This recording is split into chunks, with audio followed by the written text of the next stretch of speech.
Should you be concerned about Damien Harris after how good Rhamondre Stevenson has looked over the last couple of weeks? That and so much more on today's episode of the Mailbag Show. And we got that question coming in from Mark Johnson. He is saying, should I be concerned about Damien Harris after how good Rhamondre Stevenson has looked? He had a monster week last week in Damien Harris's absence, but even before that, he was kind of showing up and looked pretty good. So, Troy, I'll throw it to you first. Are you worried about Damien Harris if he's active tomorrow? Okay, worried? No, I'm not worried. But you have to realize that Damien Harris has scored like 1 million touchdowns in like the last 7 weeks. He scored a touchdown, I think, the last 7 weeks, at least one touchdown. I don't think that's going to continue to happen for the rest of the season. I think Stevenson is going to get more goal line work, and he might, quote unquote, vulture some touchdowns from Harris. And one of the things that's so appealing to Harris is that he's not a huge pass catcher, but it's not just that he is. Also, he's had a couple 100-yard games, so he's still going to get that. But obviously, him scoring the touchdowns is what made him, very, very valuable the past couple weeks. So I think Stevenson might cut into that a bit, but overall, I think Harris will be just fine. Victoria, what are your thoughts on this situation? I know, like, trying to predict what's going on in a Bill Belichick backfield is kind of a loser's battle, but we've got to do it anyway. So what are you expecting to see tomorrow in this game against the Falcons? Because right now they said that Damien Harris has cleared concussion protocol. He's going to play tomorrow. Do you think that he goes back to his full workload, or is this going to be some frustrating committee now? Man, we have dealt with this a lot this season. It seems more so than others, but it's probably not. It's probably similar. And we mentioned, I think it was just last week, that Harris has had 5 straight games with a touchdown. Week 7, he had 2 touchdowns. He's averaging almost 80 yards from scrimmage in that time span per game. So he's been doing well for himself, right? We got Stevenson coming in, goes out, gets 20 carries for 100 yards and 2 touchdowns on the ground. Like you already mentioned, Dave, he's catching 4 receptions through the air. They crushed Cleveland, though. I'm not sure that's the normal game script going forward. And I don't know if that makes Stevenson the better play. I still think this is Damien Harris's backfield. And it's funny, I laughed the other day. I kept seeing multiple people Troy, you might have said this too. I'm not sure if it was you or not, but like, why don't the Chiefs use CEH like they use Darrell Williams? Was it? Okay, I saw way more people than just you say it. I mean, he put up 29 points last weekend, and I'm laughing, thinking to myself back to watching the Washington football games, like, why can't they utilize Gibson like they're using McKissick? So we know these guys are talented, and these coaches, we want our guys to have the bulk of the work. The truth of the matter is these coaches are going to deploy these running backs the best way they see fit to win the game, and a lot of the time that means running back by committee. And Stevenson played well enough for more carries. I still think Bill's going to stick with his guy, Damien Harris, but as long as he's healthy, he's going to get the bulk of the carries most likely. But Stevenson, as we've already mentioned, probably going to sneak into the end zone a few times. Yeah, and I'm with you. When you look at it, I mean, Stevenson is coming off, obviously, a huge game that we saw last week, which was nice to see. If you picked him up, plugged him in your lineup, congratulations. But before that, the only times he had really seen touches were in week 5 when Damien Harris exited early in that game against Houston, where he got banged up, and then Stevenson came in and did very, very well filling in for Damien Harris. And then we saw it in week 9 in that blowout against Carolina where they won 24-6. And they were just up so big that they just put Damien Harris on the bench and gave Stevenson a little bit of run. And that could happen tomorrow. I mean, there's a chance that they just go up huge early and Stevenson gets some run in the second half. But I think that this still is very firmly Damien Harris's backfield. And like you said, we see this all the time. You know, we had this discussion just a couple of weeks ago. Hey, with Khalil Herbert coming back, is that going to cut into David Montgomery's workload? And what happened? David Montgomery came back. He saw his normal workload, and Khalil Herbert saw like 3 or 4 touches in that game. And I think that's kind of what to expect going forward. Damien Harris has been the guy there for a couple of years now. Bill Belichick really, really likes him. And as good as Rhamondre Stevenson looked last week, I don't think that Bill Belichick is somebody that's just going to throw away his years of evaluation on Damien Harris and say, you know what? Yeah, let's go ahead and give the load to this rookie running back. So if Damien Harris is active tomorrow, I think you plug him in as you would prior to Stevenson's outing last week as a high upside RB2 with some good opportunity to score some touchdowns. I want to thank everybody for tuning into another episode of the Footballguys Mailbag Show. I'm Dave. I'm here with my friends Troy and Victoria, and we are going to answer all of your questions. As always, we start the show off with the submitted questions that we get from email, which you can send those to mailbag@footballguys.com. We answer questions from Twitter, DMs, everything that we get. At the halfway point, we'll switch to the chat and start answering your questions live. I've already seen a couple come in, so keep dropping those questions in the chat so we can get to them at the end of the show. We've got a lot of great questions to get into today, but before we do that, Vic, let everybody know a little bit about our partners over at FanUp. Yes, if you love fantasy football, as we all do, then listen up. You have to join the NFL season's hottest and easiest daily contest. You can flex on the competition in FanUp's daily flex ball contest, of course, to win cash and the hottest brand prizes. It combines the best of redraft and best ball formats, and there's no salary caps, drafts, or waivers. FanUp allows you to pick a new team daily and to stack your roster however you'd like. You can take on your friends every single week, so sign up now and make sure to enter before Thursday Night Football, Sunday games, and Monday night game each week to win FanUp bonus prizes from Fanatics. Yes, download the FanUp app now in the Apple App Store or go to fanup.app. Just be fans. Yeah, who doesn't like winning money and winning NFL merch? Definitely get on that as soon as you can. And guys, with the next question that we're going to jump into, there's going to be a little bit of a theme here. So let's just, go on with what people are asking. And this question comes to us from Matt T. And he's saying, should we be worried about Clyde Edwards-Helaire when he comes back? Darrell Williams looked really good. Swap out Clyde Edwards-Helaire for Damien Harris, Darrell Williams for Rhamondre Stevenson, and we're having this conversation all over again. Does this one feel any different? Vic, start us off. Do you think that maybe Darrell Williams has carved out a role? Oh, he looked so good. And especially if you had him in your lineups, you were just smiling ear to ear this last week. It's worth noting, a couple hours ago, I read that Andy Reid said there's a chance they do not activate CEH from IR until after next week's bye, after next week's Kansas City bye. So he had said, we're looking to see how he does this week. We'll go from there. If we feel like he's not ready, then they're not going to play him. So it looks like they're not looking to rush him back. And I wouldn't be either after watching Darrell put on a show last week. But again, this theme is going over and over. I think we hope that this happens, especially if you roster these guys. But again, we already mentioned David Montgomery came back, took the bulk of the carries. CMC comes back. I mean, that was no question. He's a monster. Of course, he's going to take the bulk of the carries. We'll see what happens this week, too, with Latavius Murray, right? He's coming back from injury for a couple of weeks. Is he going to come back and command that backfield? I wouldn't be too worried about CEH. My policy usually on guys that are kind of middle of the road, somebody who's not CMC, obviously, I sometimes wait a week unless we hear those reports directly from the coach, like we did from Matt Nagy saying Montgomery's coming back, he's going to get the bulk of the carries. And we haven't heard that quite yet from Andy Reid. So I think with CEH, even if they do activate him, I wouldn't be starting him this week. And I would want to see him play in another game. I wouldn't be too worried, though. I don't think they're going to go with Darrell the rest of the season. It might be another running back by committee here. Troy, what are you thinking? Do you have anything to add to this situation that we're dealing with right now in Kansas City with Clyde Edwards-Helaire? His looming return coming soon? I'm worried that he is not going to get the pass catching still. That's what I'm worried about. And what I don't understand is coming out of LSU, he was a pass catching specialist. For whatever reason, he's never been used like that, right? And then they just started all of a sudden these past couple of weeks, I think because Mahomes was sucking so badly that okay, maybe we should actually use our running game. We should maybe actually dump off to our running back, because for some reason they never did that before. And it's happened to be when CEH was hurt. So I'm hoping that maybe when CEH, because he's an excellent pass catcher, that they will utilize him that way, but I'm still worried that they won't. And maybe they'll use Darrell Williams in that role. That's the only thing I'm worried about. Kind of like what Vic was saying, if he's healthy and probably within the next couple of weeks when he comes back, he'll probably have the same role that he had. I'm also a little bit worried about goal line work, so goal line work, pass catching, those are the biggest knocks for CEH. We'll see what happens when he gets back, but hopefully he can see, a couple more targets. Come on, Chiefs.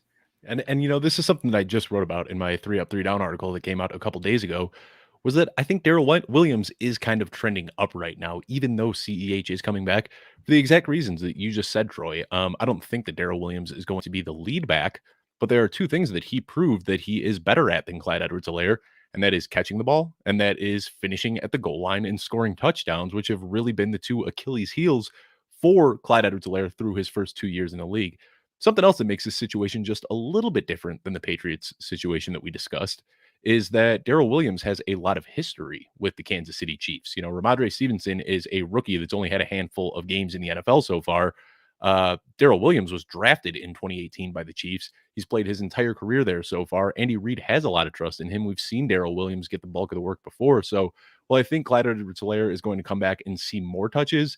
He might be relegated to that, between the 20s, early down work that, might get him 80 to 100 yards every single week. But if it's not going to turn into targets and goal line work, Darrell Williams might have a pretty valuable role in this offense going forward. So, do I think that, CEH is going to lose a starting role? No. But should you be worried? I think this is one of those situations where there should be a little bit of, just a tinge of worry when thinking about what could happen going forward. Did y'all see? I swore I saw a tweet that said Clyde has never had over 21 PPR points in a game. Like, yeah, I saw that. What? Yeah, what? And his thing, last year before Le'Veon Bell showed up in Kansas City, this blows my mind, and I tell people this all the time, and they don't believe me, so go ahead and fact check it. Clyde Edwards-Helaire was third in scrimmage yards last year before Le'Veon Bell showed up. So he was getting fed the ball. He was putting up yards, but he wasn't scoring touchdowns, and he wasn't catching passes. And we know now, like, we've been studying fantasy long enough. It's something that everybody talks about now. Those are the value touches. You want running backs that are getting that goal line work, getting the passing work. That's why James Conner, despite seeing less than 50% of the snaps every single week, was still putting up RB1 numbers because he was getting those valuable touches. Clyde Edwards-Helaire just doesn't get those. So he is a yardage machine, but unfortunately that might not translate into a really good fantasy football role. So I like Darrell Williams. Even when Clyde Edwards-Helaire comes back, he's not somebody that I'm dropping. He showed his upside when Clyde Edwards-Helaire isn't playing. And I think even when he is there, he still might get those high value touches that make him a weekly flex going forward. We got a question here from our friend Abe on Twitter at DFS_docket. And he's saying, is Myles Gaskin a must start against the Jets? Oh man, this is one where, we're over halfway through the season now. I have tried to find any sort of reasoning behind when Myles Gaskin pops, and I can't figure it out. No joke. The only thing that I've been able to see so far is that on even numbered weeks, he does well. On odd numbered weeks, he doesn't. That's the only pattern that I could find so far. Troy, as our resident Dolphins fan, what are we doing? Are we starting him this week against the Jets? You definitely, if you're going to start him ever again, you're playing him this week because the Jets are, I think they're number one in giving up points to running backs, fantasy points. Or if they're not number one, they're like towards the bottom, right? So you're going to want to play Myles Gaskin against the Jets, or you should just leave him on your bench forever.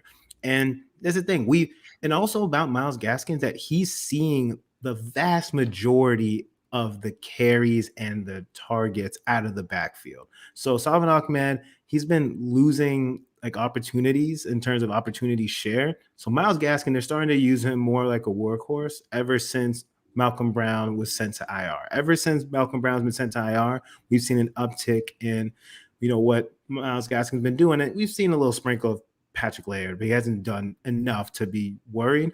The problem is that he hasn't been effective as a rusher. And I don't know if it's a combination of him. I don't know if it's the offensive line, but he's struggled, and he's getting goal line opportunities. Like, he's getting touches inside the 10, but he's not converting. But one thing to kind of take away is that he's getting those opportunities. So eventually he's going to get it back in the end zone. And against the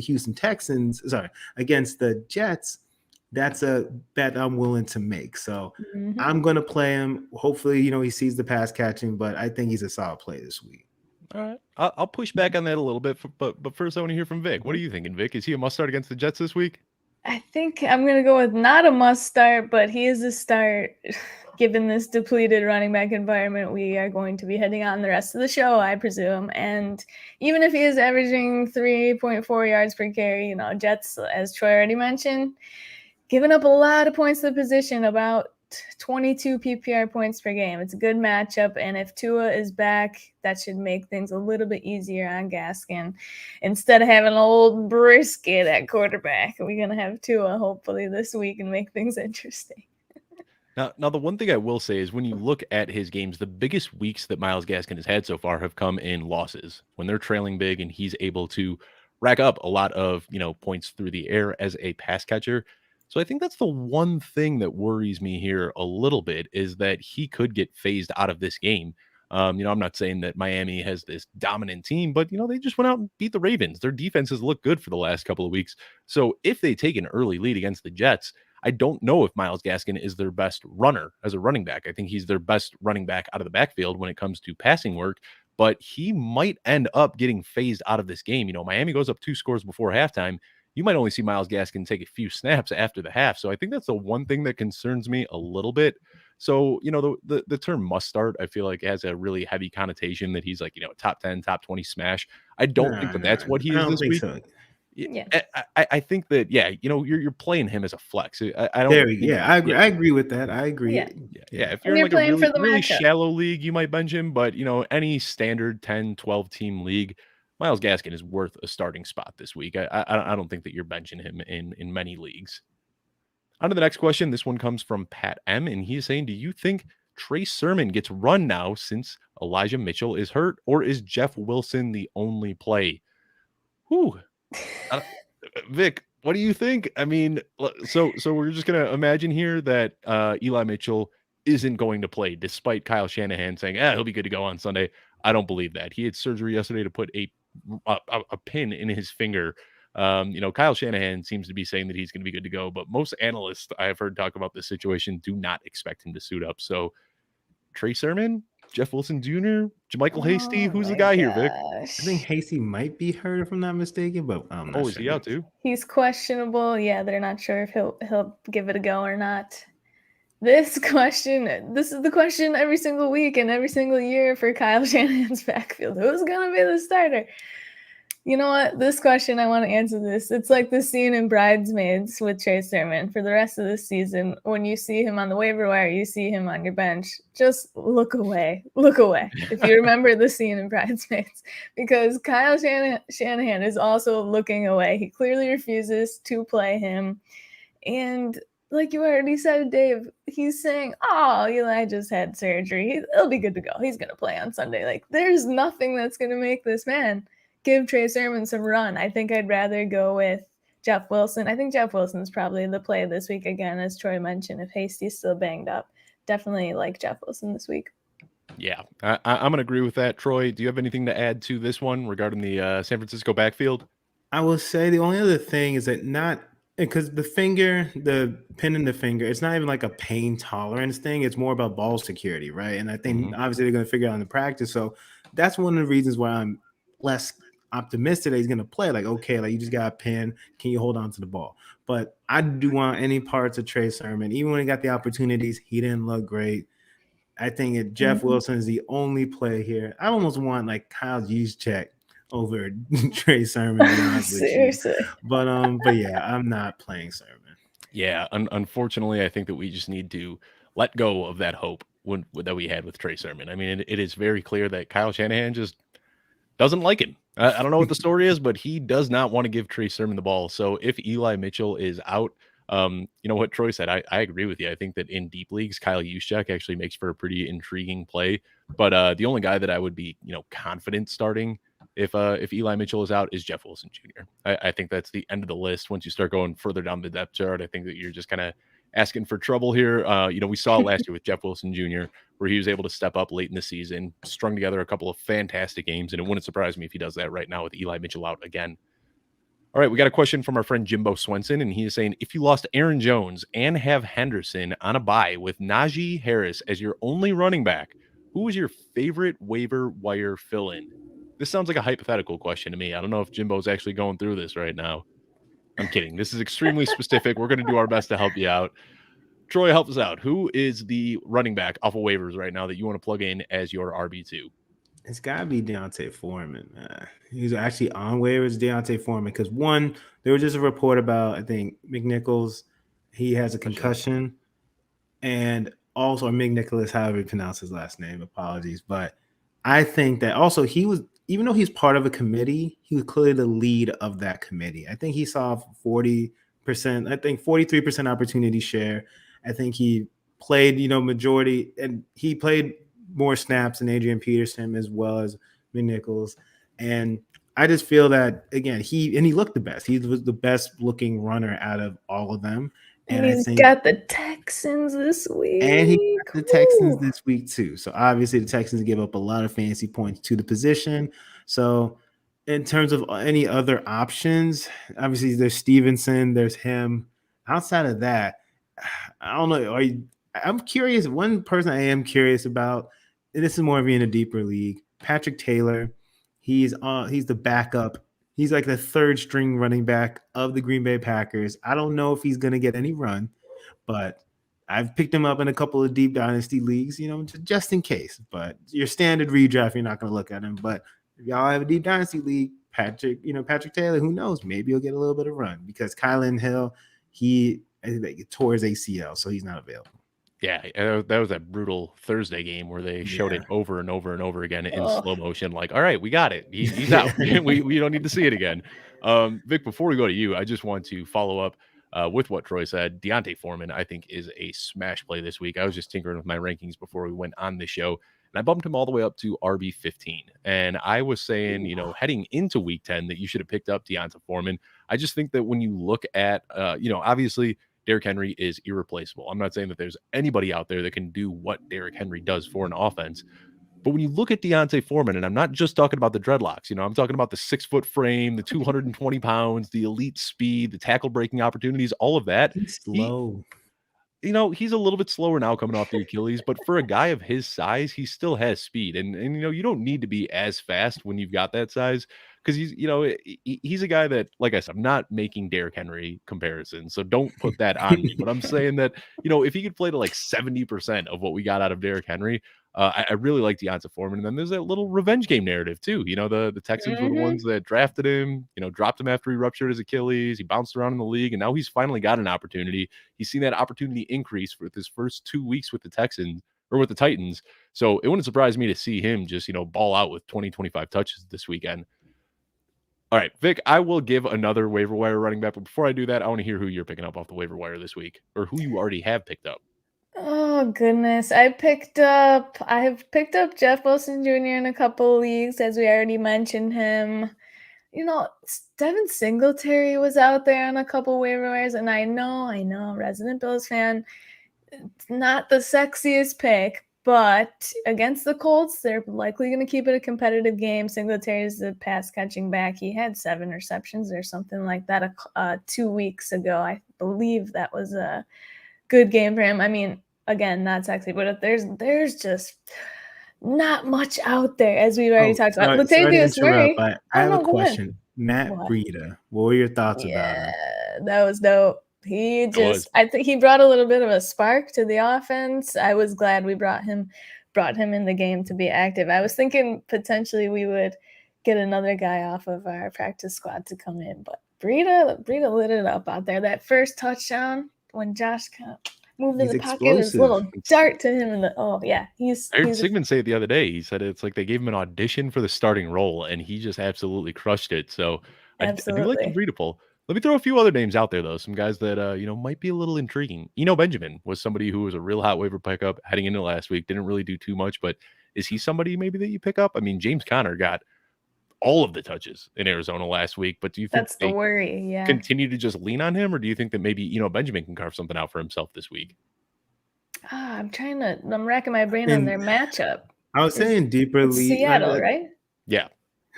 It's a great matchup, but the problem is I'm worried about the opportunity. And I feel like last week was a test to me. Would he get all the opportunity? Because 2 weeks ago when Edmonds originally got hurt, saw opportunities. Last week he didn't. And in this next matchup, Connor's just going to be a smash. I'm just worried about he's not going to get enough touches. But in a deeper league, it doesn't hurt to stash him on your bench. Let me throw one more name out there because right now we've got this mysterious Cordero Patterson injury. They said that he's going to miss a couple of weeks, but now he's practicing and he's a game time decision tomorrow. So if he doesn't play, Wayne Gallman? I'm not ready to answer this.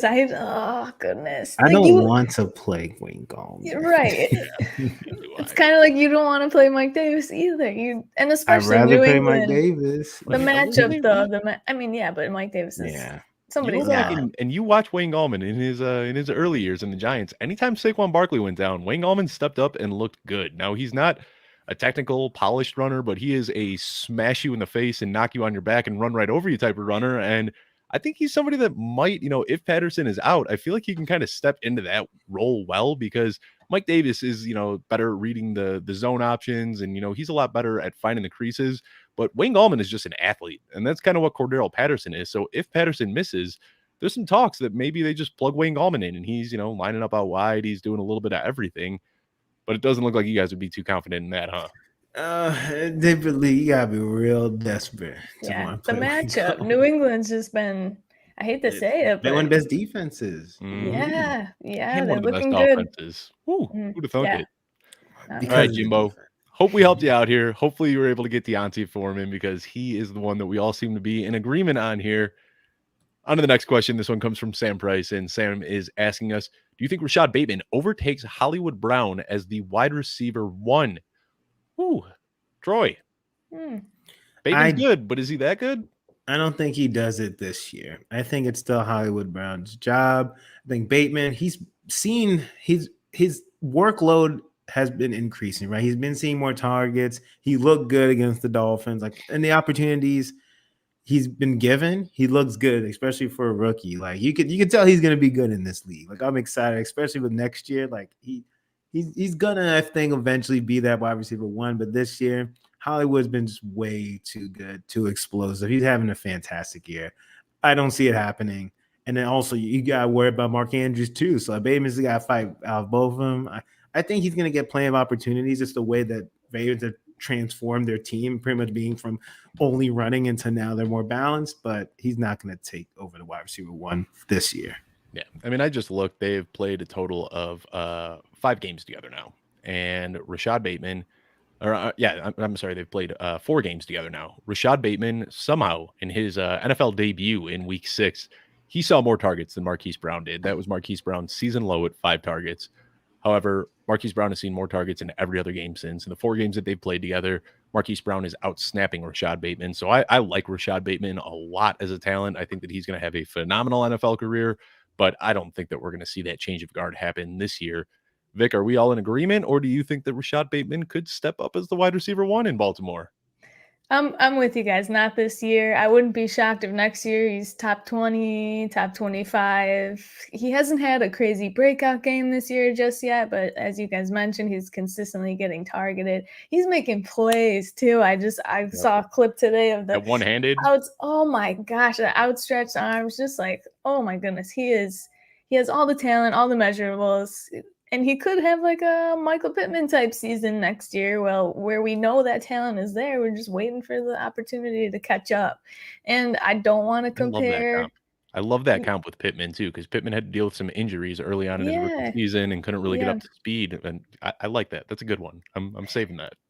I love Pittman. I picked him up on so many dynasty rosters where I was like, please, let it be the year. Anyways, though, and I don't want to compare either to this duo in terms of talent and whatnot, but the way Julio started to draw coverage away from Ridley, we might start to see that kind of dynamic with how well Hollywood Brown has been playing this year. I think he's wide receiver 6 or 7 on the season. I mean, I think he's like 6. I think. Yeah, absolutely wild. So I hope we do get to see this duo become pretty dynamic, but it's not happening this year. Yeah, this is exactly what this team needed. Rashad Bateman is just like the missing piece to this Ravens offense. I cannot wait to see what they do over the next few years. All right, we got 3 questions left, and then we will get to the chat. Like I said, already see a ton of questions coming in. Can't wait to get to those, and we will in just a few minutes. But before then, we got a question from our friend on Twitter, Herms, and Herms is asking us, rest of season, rank these tight ends: Pat Freiermuth, Dawson Knox, Dan Arnold. How are you ranking these guys? 1, 2, 3. Troy, you're shaking your head, so I'll throw this one to Vic first. Vic, how are you ranking these guys? Who's your favorite out of the bunch? Oh, I actually love all these guys. I'm going to stick with Dawson Knox at the top. I know he only had, I think, that 1 catch, 17 yards last season. I know, but here's the thing. He was crushing it before then. They're easing him back in, coming back from that hand injury. Almost had a touchdown last week in the end zone as well. The pass was a little bit of a duck from Josh, but I'm keeping Knox at the top, though. These are all very close for me. I will preface with that. I'm going with definitely like a tier right here. I know it totally. So it's tough to rank them. I know that's such a good way of putting it. Yeah, Freiermuth would be my next, as long as Big Ben is playing. Their connection has just become really, really strong. One of my bold predictions before the season started was that Pat would be a top 10 tight end. So we'll see if he can make it happen and move up the ranks these next couple of weeks. So I think you're he's going like Knox, Freiermuth, Arnold. Arnold. Yeah, Dan Arnold. Don't get me wrong. This man, I think he's led or tied for the lead in targets in many of the Jags games since they signed him back in week 4. And that's more than you can say for a lot of these guys that are already on your rosters or on your bench. TJ Hawkinson, what the heck? 1 target in 5 total quarters of play. Anyways, I digress. Or Mike before I Gesicki, get who's getting 7 angry. targets and 0 catches. 7 targets. At Oh least my he's gosh. getting the targets, though. Yeah. Yeah, Yeah, those point per target leagues, man. I need to get in one next year. But I want to hear how you rank these guys, Troy. Lay it out. Yeah. Freiermuth, Knox, Arnold. How do you have these guys? I have them the complete opposite of Whoa. what Vic just said. Okay. I got Dan Arnold number 1. Just basically what you just said, Vic. I know, you're right. There's not many tight ends that are like pretty much the leading target getter of their team, right? And that's what we want.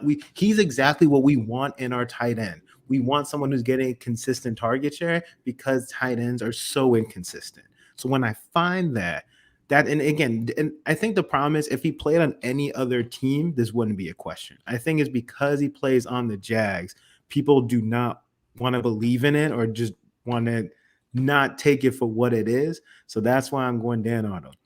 Pat Freiermuth, he could overtake him because he's been getting targeted like crazy. He got, I think, 9 targets last week, but it was Mason Rudolph targets, and those are you have to like subtract Worthless. 5 of them. Yeah, you have to subtract 5 of them. It was terrible. But even with Ben Roethlisberger, I think he got like 7 targets in each game he was with. The 2 weeks before this last game, and he's clearly he's a red zone factor, and he's been a consistent target getter in that offense. So he could easily be the number 2 option by the end of the season. So I love him. Dawson Knox, he did start off hot. He was involved in the offense, but the problem is he's never gonna. I don't ever see him being that number 2 target option like I believe that Dan Arnold and Freiermuth could be.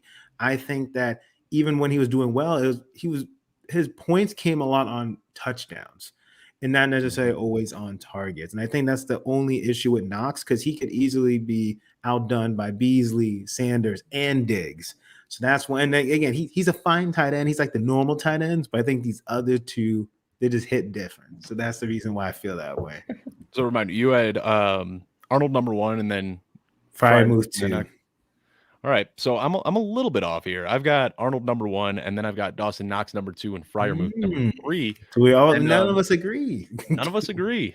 The only thing I think we agree on, you and I both have Arnold as the number 1, and I did a deep dive on Arnold, and almost because I wanted to just say like, guys, let's not get excited about Dan Arnold. And then I started looking at the numbers, and I was like, wait, this guy might actually be onto something here. So a few of the nuggets that I kind of found when digging into this, 7.4 targets per game since getting up to speed with the Jacksonville Jaguars. So when you look at his numbers at a whole, it's kind of, tough because the first 3 weeks, he wasn't doing anything at all when he was with Carolina. And then week 4, he was with Jaguars and he only saw 2 targets, 33% of the snaps. But since then, like I said, 7.4 targets per game.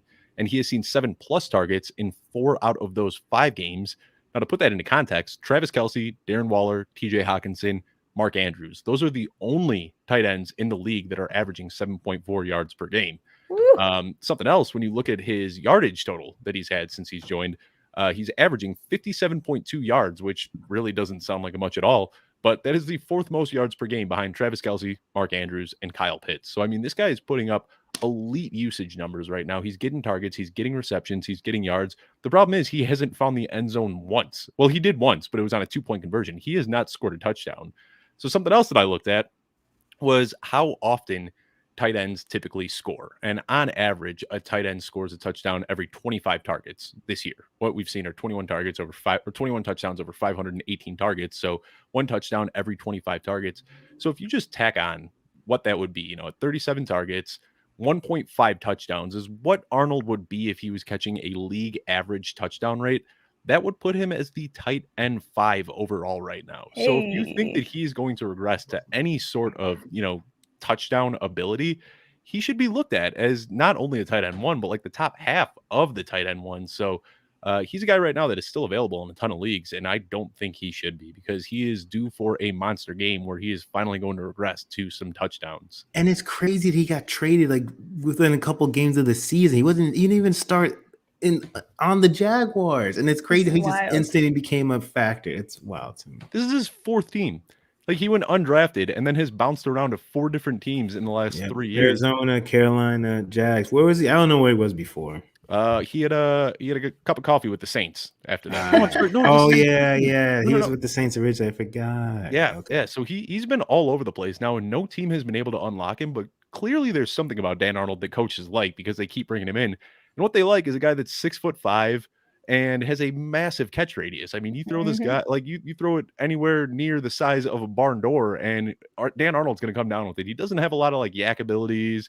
Doesn't have top end speed, but he's a big guy that's got sure hands. So that's why he's getting the targets because Trevor Lawrence is like somebody's out there. And I miss his dual eligibility on Sleeper. Last year he was a wide receiver and tight end, and they took it away. Sleeper, we got to talk about this, man. My wide receivers are letting me down. I want to put. We just want to talk. We just want to talk. Sleeper. I got to hit him up after this. So I'm going with Arnold, Knox, and Freiermuth, but. Man, this is a great question. All right, I'm moving Arnold up to 2. I did pick up Arnold over Freiermuth on the waiver wire this week, so I'm moving to 2. That's it. All right, I like it. And I like Freiermuth, especially in Dynasty. You know, I think that he's got all the makings to be one of those elite tight ends, but I don't know. Even with what Kyle Pitts is doing now, I don't trust rookie tight ends. There's just something that like I see a rookie tight end in my lineup, and I just toss and turn about it all week. Can't sleep. Just makes me feel gross. So that's my very non-data-based opinion for why Freiermuth is last on this list. On to the next one. This comes from Lorenzo. He's saying, do I take an early first rounder in exchange for Marquise Brown? So are you giving up Marquise Brown for an early first round pick in Dynasty? I am. It looks like Vic is. Troy, are you? Oh God! Oh come on! If you're not contending, I want an early. If this is super flex, absolutely. But if it's a 1 QB league, that's where. If it's super flex, yes, 1 QB. That's the tougher. Would you do? Okay. Would you guys both do it in a 1 QB league too? I still think I would because of this is the first year we're seeing this happen. I don't think he's going to just be elite. But he hasn't been in the league that long. He's in his 3rd year. He's still young. Still doing it. You could probably get a stud if it's an early first. No. You're probably locked into it. Okay. Locked into a stud. If this was the 2023 third, because that class is gonna be crazy, then yeah. But 2022, I think I'd rather have Brown. I like that. That's a good point. That's a close one, but I feel like that's about where Marquise Brown should be valued right now in the dynasty market is about an early first. All right, last question here, and then we will do a quick ad and then into the chat. So we will get to that in just a minute. But before that, Dan Kennedy is asking us, do we believe in Deandre Carter as a good flex play this week? I'm going to be honest. This isn't a name I was too familiar with. I had to do a little bit of studying before the show to look up, who Deandre Carter is and what he's been doing. But I've been a little bit impressed. Troy, start us off here. Is Deandre Carter a good flex play? I think he is a good flex play. Now, again, it depends on. I think he's a good bye-week fill-in, but last week we saw his ADOT is crazy. He's being involved in the offense, and I'm not saying he's the reason why Terry McLaurin hasn't had like a big game, but he's the number 2 receiver on the team, right? And Taylor Heineke seems to have a good rapport with DeAndre Carter, and he's looked good. And it's something that he had a good week last week. I say that again, don't value anything more than a flex. If you're in if you're like in a 3 wide receiver league and you have some people on bye, maybe you could be that 3rd wide receiver. But again, he's an upside play in terms of consistency all season. I don't know, but I like him this week. I had to pick him up in a couple leagues. And I'm gonna have to play him. So, yeesh. Yeah, Vic. That's sad. No, I'm just messing with you, Joy. Goodness gracious. If we can't feel at our utmost comfort when we're putting in Terry McLaurin into our lineups now each week, how can I answer about one of his teammates on the outside that I feel like he's a good flex? I agree with you, Troy. Kind of desperation, three wide receiver leagues, fine. Worth noting, Logan Thomas, Ricky Seals-Jones, tight ends for Washington, still nursing their injuries. But if one of them were to come back this week, it would probably render DeAndre Carter a pretty scary flex play for me. Yeah. Deandre Carter, he's had a couple of nice weeks, sure. But on the season, he's played 9 games and he has seen 1 or fewer targets in 6 of those 9 games. So Yeesh. if you're desperate, desperate times call for desperate measures. But I'm sure there's got to be somebody on that waiver wire, somebody on your bench that you can play over DeAndre Carter because that is a I don't know. deep pull, man. I don't know. You haven't seen my bench in some of these. All right. We're going to go to the chat. I'm going to start coming through here and looking for some good questions to get to, which I've already seen plenty. Before we do that, though, Vic, let everyone know about the Football Guys daily email update. I can't believe we still got to be doing this every single week, telling you to sign up for the Football Guys daily email update. If you haven't already, I hope you have, because every single day, Joe Bryan of Football Guys brings us all the latest from our Football Guys staff, the news, transactions, rumors, all of our articles that come out, shows, podcasts like ours. Come on, you want to listen? From all of our great Football Guys staff, please go to footballguys.com and sign up for that free daily email update. Absolutely. Now let's go ahead and dive right in. First question comes from Carlos E. Pena on YouTube. And Carlos is asking us, I've got to start a flex in a half PPR league, Rhamondre Stevenson or Rashad Bateman. We've talked about both of these guys on this show already. I'm going Bateman here pretty easily. What do you guys think? Troy, who are you starting? Bateman. Yeah, same. Because we already talked about how Harris is probably going to come back and take the bulk of those carries. Yep. Carlos, once this show is over, if you haven't been watching from the beginning, just go ahead and restart it. We talk a lot about Rhamondre Stevenson, and I don't think any of us are really too crazy about him this week with Harris coming back, unfortunately. Next question is another Rhamondre Stevenson one. This one comes from RL on YouTube, and RL is asking, who was a better pickup this week, Rhamondre Stevenson or Deonta Foreman? We've talked about both of these guys at length as well. I'm going with Foreman based on the conversations we had in this show. I think you guys are in agreement as well. Yes. Deonta Foreman is not only a great pickup this week, but somebody that has some pretty sneaky high upside rest of season value as well. Rita on YouTube is asking, is Myles Sanders going to come back and get the bulk of the carries? This is a great question. Oh, man. I hate it. I hate it so much. All right, since you hate this question so much, Vic, start us off. What do you think is going to happen when Myles Sanders comes back from IR, which looks like it is going to be this week? I mean, you hope, right? You hope this is just like these other situations. Going to come back at the bulk of the carries. And it's great to see that the Eagles are utilizing their backfield these last couple of weeks when they were barely running the ball just a couple of weeks ago. I think I'd plug him right back in and just close my eyes and cross my fingers, right? I mean, he is the most talented guy on the roster. They are utilizing that committee with Boston Scott and kind of with Kenny Gainwell there. I'd plug him back in. I don't know if he's going to come right back the first week he's off IR and get the bulk, though, but I'd still play him. Yeah, it's kind of weird. We talk about it that they haven't run a lot. The best game Myles Sanders had all season was when he had no touches in the first half against the best the best rushing team in the NFL, going up against the Tampa Bay Buccaneers, where he just went wild in the second half. I don't know. Myles Sanders, his usage has been so hard to predict. And then ever since he went on IR, suddenly the Eagles commit to the run, establish the run, start getting Jordan Howard going of all people. So yeah, I forgot to mention my boy Jordan Howard. Sorry about that. This situation in Philadelphia is just gut-wrenching. Like, we got fooled on Wayne Gallman the first week that Myles Sanders was out. Now all of a sudden Jordan Howard carved out a role for himself. I got to be honest. I think that Myles Sanders does come back as the lead back, but with Boston Scott, Jordan Howard, Kenny Gainwell, I certainly it's too hard to predict. Yeah. I don't think that I'm benching Myles Sanders until he gives me, or starting Myles Sanders until he gives me a reason to. Troy, what are you thinking with Myles Sanders? Yeah, you said everything I was going to say. I feel like bulk of the carries might be he gets 12 and the next person gets 10. Like that's the bulk of the carries, right? It's going to be an ugly committee. You're going to have to show me. So sit down on my bench, get comfortable. We'll see what you do, and then maybe I'll put you in the game next week. But you guys show me something, Myles. Yeah. I'm not just going to trust you from the game. Especially against the Saints. I mean, this is a tough matchup to come back. Yeah, I'm not starting Myles Sanders unless I'm extremely desperate and like my which many Myles people Sanders and Deandre Carter or something like that. Then maybe I'm starting Myles Sanders. Hey, I wish I had that option. That was cold. That was real cold. All right. This next question comes in very simply from YouTube. Tua or Herbert? Now, Justin Herbert is playing against Pittsburgh this weekend. Tua Tagovailoa is playing against the New York Jets. So normally on the surface, this doesn't seem like it's much of a question. But when you look at the matchups, maybe Herbert's on a little bit of a cold streak right now. Troy, who do you prefer here, Justin Herbert or Tua? I'm going Tua. Look, Tua's been balling out. I'm sorry. Like, he got 12 points last week and he didn't even play the first half, right?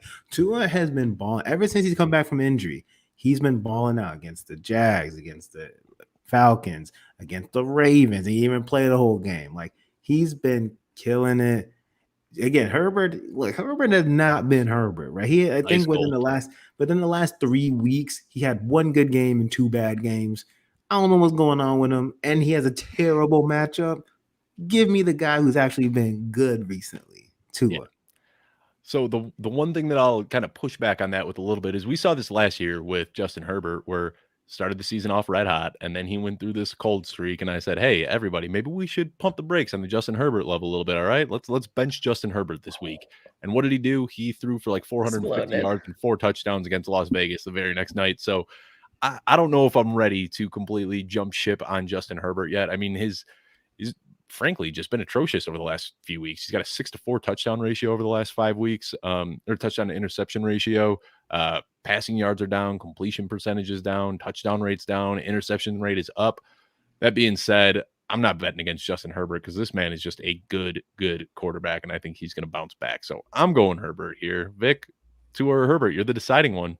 This is so tough because Herbert's my guy. Got him in a lot of places. I've been suffering because of that. I don't think I can bench him, and they have to start winning games here. We're gonna revisit this on Sunday. Yeah. We will. For anybody watching this show, obviously the three of us are friends, in addition to just being co-hosts, and we have a group chat going all day Sunday where we basically just rip on each other for any misses that they gave as advice the following week on this show. So, we will definitely be talking about Tua and Herbert a lot on Sunday. I can already see that one happening. Definitely. Got another question in from YouTube here, and this one is similar to the title of the show, but a little bit different. So if Harris does play, should I still start Stevenson? I think the only way Stevenson really gets a lot of run in this game is, like we said, if somehow the Jets if somehow the Patriots go up like 2 to 3 scores and they bench Damien Harris, like we've seen happen a couple times this year.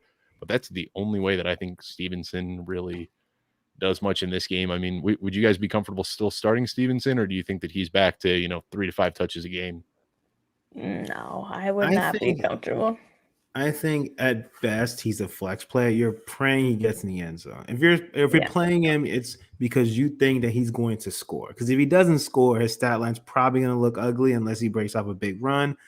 It is Atlanta though, and they're not good. So I think he can still play him. I think it would be a flex, but just be mindful. He's not going to do what he did last week.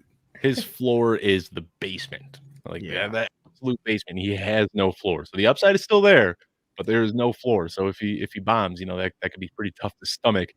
Sitting there Thursday, Friday, and Saturday staring at your phone with a big donut. That's the worst. Don't do it. Thursday night games are the worst. I played Adam Rank last week, and he started Myles Gaskin and Mike Gesicki, so it was really nice seeing a 0 and a 5 in that lineup heading into the weekend. But here's another question from Regilio, and I like this one. And if Cordero Patterson is active, should I start him? Real quickly, I'm just going to point this out on the Football Guys Twitter page. We just sent this poll out just a couple hours ago saying, if he's active, will you start him? Right now, 52% of people say that they'll start him, and 48% of people say that they will not. So this is a very tough question to ask.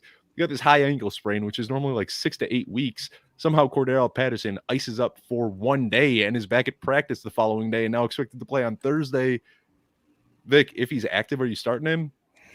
Oh, this stinks. Tough matchup, but he's one of our quote unquote studs this season, right? I don't think I could sit him. I think I'm gonna start him if he's active. They're gonna need him. They're gonna need him to be catching those passes because they're gonna be losing. There's some speculation too that his injury really wasn't serious at all, and that they just said, "Hey, we're already up, or we're already down so much. We've got a short week. Rather than going out there and make it worse, why don't you just ice up so you're good to go on Thursday?" So, as somebody who's a little bit biased, somebody who really likes Cordero Patterson and has him in a lot of leagues, that's definitely the narrative that I want to believe, but I also don't know if it's true or not. I mean, how I could will you say go I'm from starting him. I'm starting him in my leagues. Like, yeah. rather than just a hypothetical question, I can tell you that if he's active, I'm going to plug him in all of my leagues tomorrow. Cross I'm my doing the fingers, hope for the same best. thing. Good. I do not want him going off on my bench. Yeah. Right. Exactly. I saw that enough. I picked him up after week 1, and then I saw him week 2, week 3, week 4 going off on my bench, and I said, I am never benching this man again. You are in the starting lineup, and you are not leaving. Forever. All right. Abe is asking us, is tonight must wear a hat night? Yes, we is. talked about this in our production meeting, Yeah. actually. We're not joking. We actually did talk about this. Yeah, we're trying to coordinate a little bit better, trying to bring a little bit of flavor to the show. We got a question here, though, from Steve Ice, and Steve is asking, starting quarterback dilemma, do I start a struggling Lamar Jackson or an injured Kyler Murray? Lamar Jackson is not struggling. Come on, we're talking about one road game on a Thursday. Lamar Jackson is the QB1 going forward. Yeah, I'm starting Lamar here. Lamar. Congrats to having both players. Yeah, not a bad situation to have, but yeah, Lamar. I'm not getting too concerned about last week. Troy, I mean, that's got to be fun. Miami it was a great Dolphins. We look. You got to blitz them every play. that's blitz them. Have your cornerbacks on an island. Apparently, that's how you beat Lamar Jackson. It really was pretty absurd, though, that they couldn't see any sort of adjustment. But also that game, I mean, that was just a weird game with that like first drive. Sammy Watkins wide open in the end zone, perfectly placed ball, and Sammy Watkins just like stutter steps, and He's like like, it's like What the heck somebody happened? unplugged his controller. And then at the end of the game, you even had an opportunity where Lamar Jackson could have run in an easy touchdown to tie that game up. And Lamar, like, I saw it, he rolled out right, and I was like, well, there it is. Like, Lamar Jackson's gonna tie this up. Everyone saw that. And then he stopped at the scrimmage line, threw an incomplete pass, and then an interception the very next play. So, the football gods were smiling on Miami that game, but I'm not worried one bit about It was Lamar a Jackson. horrible game. I was smiling too. My face hurt so much from laughing at every single play. I'm like, what Robert is Hunt. happening? Oh my god. Robert Hunt. Yeah, you want to talk about a waiver wire pickup this week. I forget who it was that was looking for help. Jimbo, I believe, but Jimbo Swenson, go out and pick up that guy. I mean, he showed some moves out there. All right, let's see some other questions. I know they were in here. Abe is asking us, Allen Robinson or Will Haffer. Abe is a friend of the show, and that is his nickname for Will Fuller because Will Fuller never plays a full season. So I guess this is like a rest of the season question. I think he's just trying to get under our skin, Troy. Yeah. It's more so like I'd rather if Will Fuller if he's ever healthy, I'd rather play him over Allen Robinson when he comes back. We've seen enough Allen Robinson all season. We know what he is. I don't think he's changing anytime. So at least with Will Fuller, he has an excuse of being injured, so he can have a little bit of hope when he comes back. Allen Robinson, you have no hope. That hope went away like 5 weeks ago. And I went back and I reread my article from this offseason saying stop overlooking Allen Robinson. And it was just pain. Like every single line in that article, just pain. I don't even know how to describe what's going on completely with Robinson. unpredictable, though. Honestly, that was a tough one. That was tough. Hopefully he can go somewhere in the offseason and reinvent his career and still have some good years ahead of him. Got a question here from Robert Page, and this must have been while we were talking about Dan Arnold. And Robert is asking us, do I drop Emmanuel Sanders for Dan Arnold? Sanders I just picked up as an extra receiver to have. I do have Knox and Freiermuth. So do I grab Arnold to keep him away from other teams? I personally wouldn't say to roster 3 tight ends. Yeah, no. But, every league is different too. Like, there's some leagues where people maliciously hoard quarterbacks and tight ends just to keep them away from other people. So this, if somebody like Emmanuel Sanders is available and you're rostering 3 tight ends, there could be some weird specifics in that league that I don't understand the dynamics of. So I'd say to keep Sanders. What do you guys have to add to this? I just always want to help myself first before like taking this tight end from other teams, unless it is your opponent for the week. Then I'm like, okay, I could block them. Like I'm probably going to take I think there's a good quarterback sitting out on the wire, and my opponent has Bridgewater this week, and the rest of the options are kind of bad. In that case, I'd block. But if it's not your opponent, I'm not really a fan. I'd keep Sanders. He's been crushing it. Yeah, I think if it's a one tight end league, I'm assuming. So it's a 1 tight end league. You already have 2. Again, a 3, unless you have a super deep bench, having 3 tight ends is going to hurt you more than benefit you because most likely you're not going to flex one of them. I would rather drop Knox and pick up Dan Arnold and keep Freiermuth and then keep Sanders. That's what I would personally do. But y'all heard my list earlier. I had him last. So what I would want to get the two best ones that I think out of this list and drop Knox. So I don't have 3 tight ends. Yeah, we got a quick introduction here. What are your guys' names? Just got this recommendation from YouTube. Well, welcome to the show, Mr. Know-It-All. Hey. I'm Dave Kluge with Football Guys. Troy, go ahead and introduce yourself, and then Vic, you can do the same. Hi, my name is Troy King. You can find me at TKingMode on Twitter. What's up, Mr. Know-It-All? Yeah, thanks for joining us. My name is Victoria. You can find me at FFB_Victoria on Twitter. Come ask us questions. You can ask us questions for this podcast every single Wednesday. You can tweet us or send your questions to mailbag@footballguys.com, Mr. Know-It-All. Love it. Every Wednesday at 7:30 p.m. Eastern. Be sure to keep tuning in. Hope you enjoy the show. Got another question here from Abe, though, and he is saying, can I drop Courtland Sutton? 2 catches per game is not something I need on my bench. Yeah. Oh, I just tweeted about this right before we went live on the show, and I said, as much as this pains me to say, you can drop Courtland Sutton in redraft. There just are not enough mouths to feed. He is one of those guys that, I've used this a few times on the show, but I'm going to steal it from Jordan McNamara. Human hand grenade. Throw him on the waiver wire, let everybody spend a bunch of fab on him, and let him just clog up somebody else's roster. That's where I'm at with Courtland Sutton. I don't know about you guys. Yeah, I'm with you. No, thank you. I have him on 0 roster, so. Oh, got a question here from Mark Allen on YouTube. Do you trust Jalen Waddle this week? Yes. Yeah. 100%. Yeah. Give us some Jalen Waddle love. Let's hear it, Troy. No, there's nothing to say. He's the number 1 target on the offense. He's been used all over the field. He's consistent. He's been a consistent target getter in that offense. He has a great matchup. I trust him with all my soul this week. So, all his soul, everybody. Did you hear it? All my soul. If he sucks, then I've had trust issues forever. Jalen Waddle has been crazy. Like, he was the one guy that just kind of like slipped through the cracks in this year's draft. Everybody was hyped out about Jamar Chase and then Devonta Smith with the Heisman, and then everyone in the analytics community fell in love with Jalen Waddle, with Rashad Bateman. And Jalen Waddle out here is just quietly putting together one heck of a rookie season, and people aren't really talking about it. People don't want to talk about it because he's not Chase and because the Dolphins aren't great. And that's the problem. Is like he's not Jamar Chase, but Waddle has been really good this season, very consistent. Like and I know the Dolphins are a mess, and I think that's also what's hurting him. But Waddle's been great. I love Waddle. Yeah, Tua loves him.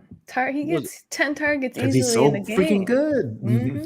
Who was it? Was it Malcolm Humphrey after the game that tweeted out that Jalen Waddle is going to be a top 10 receiver in the league? Yeah. Did you see that, Troy? Yeah, that was huge praise. I remember I tweeted it. I was very happy. Yeah, I mean, Jalen Waddle's looking good. Like I said, Jamar Chase, Bateman, some of these other guys, they're getting the love. But man, Waddle's a lot of fun to watch. I'm really, really enjoying what we're seeing from him this year. So yes, I would trust him. Last question before we sign off here is from Mark Allen. He wants to know, what hat are you rocking, Vic? What are you wearing there? It says, oh, my bad. I switched the question, but my hat says bad hair day, y'all, because it's bad hair day. So we just throw this on and we keep it moving. Happens to the best of us. I don't know what Troy's rocking there. I got the Football Guys hat, though. This is just a great hat. I like it. It looks good. We'll be dropping that Football Guys merch line soon, so be sure to sign up for that daily newsletter. And then that way you'll be able to see as soon as that goes live. We have been working hard behind the scenes, t-shirts, hoodies, hats, duffel bags, water bottles, anything you can think of, we're going to have in this merch line. And that'll be coming out in just a few weeks. But I want to thank everybody for tuning in to another episode of the Football Guys Mailbag Show. Just a reminder, we're here every Wednesday at 7:30 p.m. Eastern. I'm Dave Kluge, joined here with Troy King and Victoria Geary. You can find us every Wednesday at youtube.com/footballguys. We will see you next week.